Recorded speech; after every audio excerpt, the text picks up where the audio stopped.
Welcome back to our channel. Today we're going to be discussing the next episode of our podcast, The Summer of '87.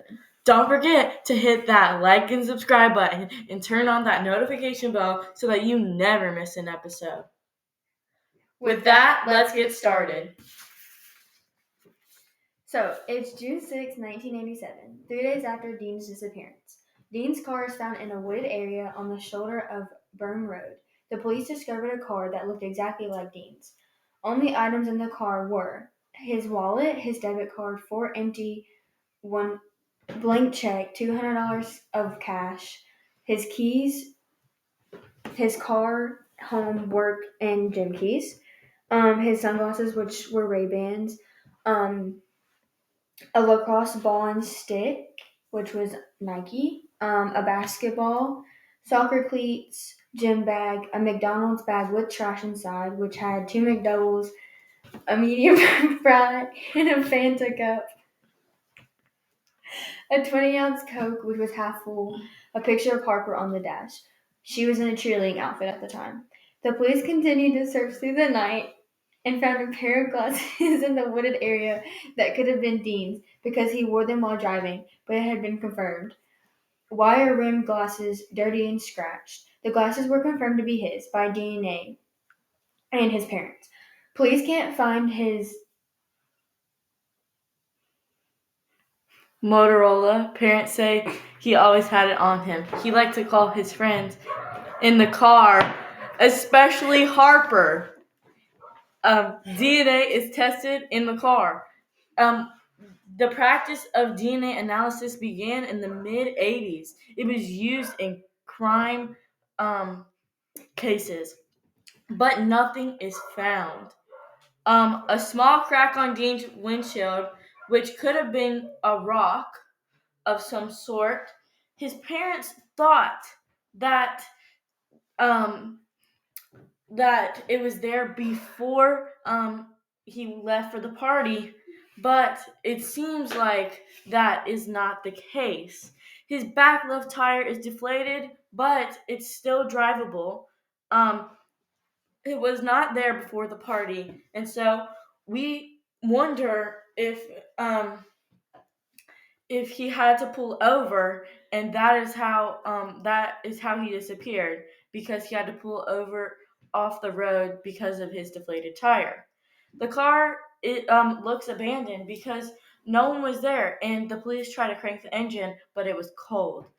So fast forward to June 8th, his a Motorola is found deep in the woods.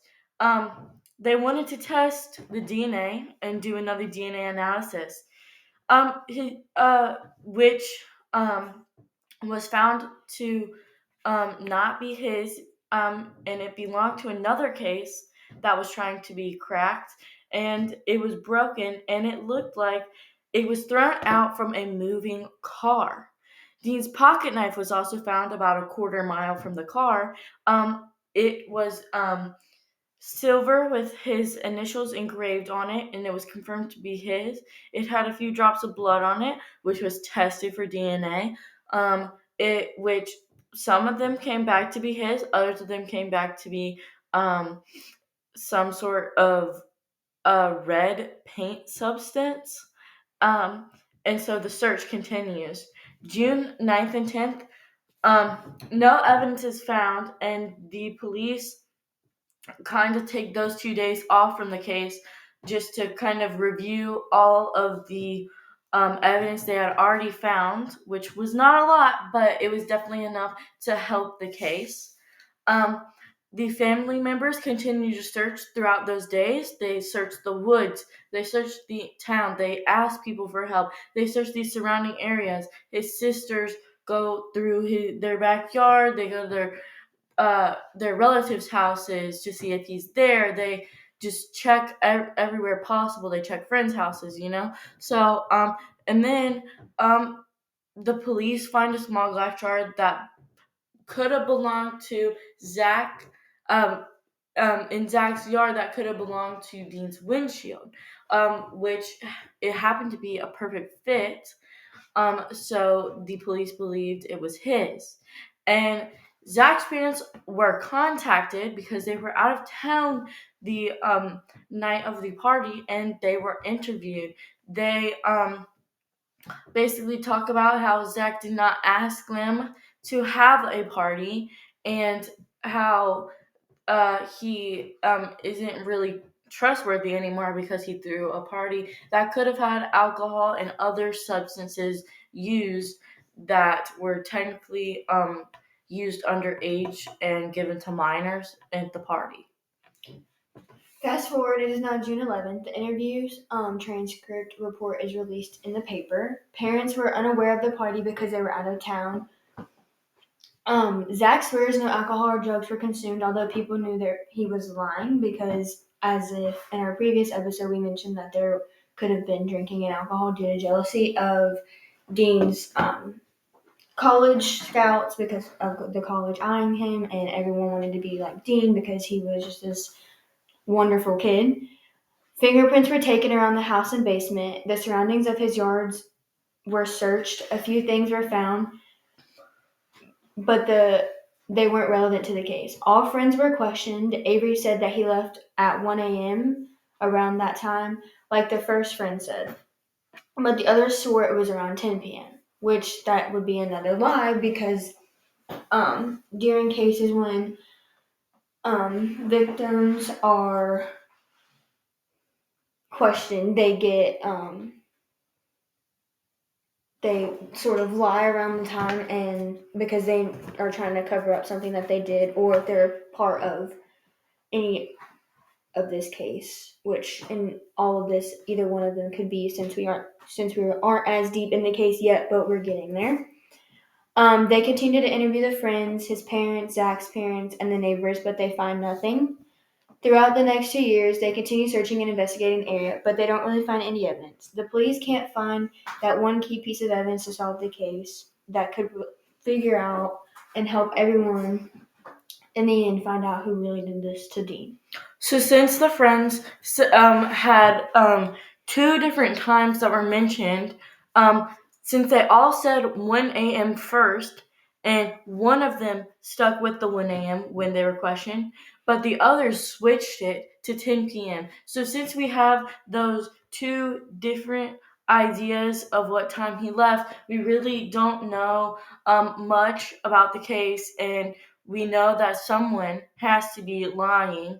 And so that's why all six of his friends um, are suspects of the case.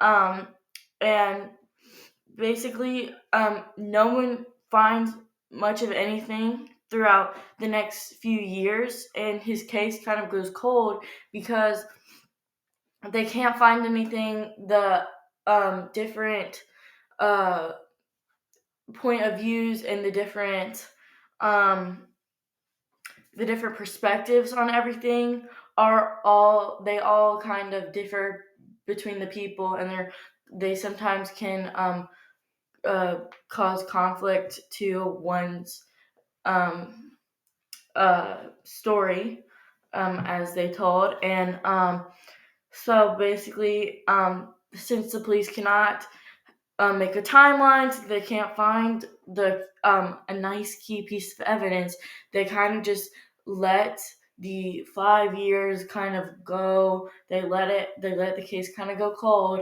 so that they don't have to work on it, so that in 10 years Dean can be officially declared dead, because that's kind of the law. The disappearance of Dean would close in 1992, because that would be would kind of be 5 years, and then it would officially close in 97, because a person is declared dead after have been missing 10 years. Although we know that there are tons and tons of cases where a person is held captive, or they are like they disappear for a very, very long time and they're suspected to be dead, but then they end up being alive. So we know that even though a person may be declared dead, we know that that might not necessarily be true. So basically, yeah, so they started testing DNA around in the mid 80s so that they could um, use it to solve crimes. So in this case, we see that the police had used DNA testing for many things throughout the case, and we see a timeline um, of their discoveries and everything. So, I mean, I also feel like DNA going on throughout this case, since they started doing DNA in the mid 80s. So this case, as we see, it's tested throughout many times, tested with the fingerprints, the blood, and even some of it came back as paint, which is kind of weird because he was at a party, and I don't really know how paint really got involved with the whole thing. And then some was blood, some was paint. So it's almost as if someone was trying to cover it up with the paint, but with the whole DNA testing, you can easily identify out of like blood, or if it's paint, or if it's anything. And with those DNA testings coming back, you can see who had what in their hand or who touched what in the moment, and you can pinpoint who did what. But since we're still early in the case, um, I mean, it seems as if someone's still covering it up because there was paint, but there was blood at the same time on the same item and in the same range. So having that also include with the whole blood and where the car was found and everything, that is kind of suspicious when it comes to, and the different timing. You can't really create that much of a timeline because many people have put different times. Some have stuck with time, some changed it because they know if they say a time and then someone else says a different time, that at the end of the day, they're kind of like suckering that person out and kind of throwing that person under the bus. Even though they're all different, as we said in the first episode, they're all different, but they all somehow come together as friends. So they don't really want to rat each other out, but if you think about it, this person's missing, and you can't just not own up and speak up for anything, because if you don't, you're never going to get to the end of the case, especially without not having that good timeline of different timings as to where he left the party at this time or he went this place with this person at this time. And because there's only two times, you got 10 p.m. and 1 a.m., but you have nothing really in between to know where he was at that moment. Also, like, even the neighbors had different opinions, and it almost seemed like they were trying to help the kids cover up what had happened. And since like they all have different opinions and everything, it just makes it really hard for the police to discover anything. And also, since DNA testing was so new, how accurate is it? Like, do we know if they were using the right equipment? Because we know now DNA testing is probably one of the more accurate ways to solve cases, but it also can be truly misleading. And even with it being as old as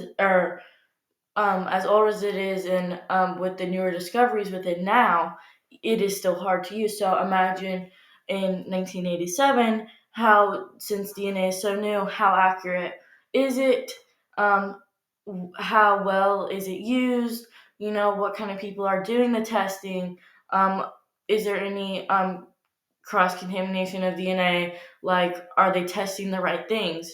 So, like, that's also another one of our big questions. So, yeah. So, thank you guys for watching. See you in the next episode. Bye. Bye.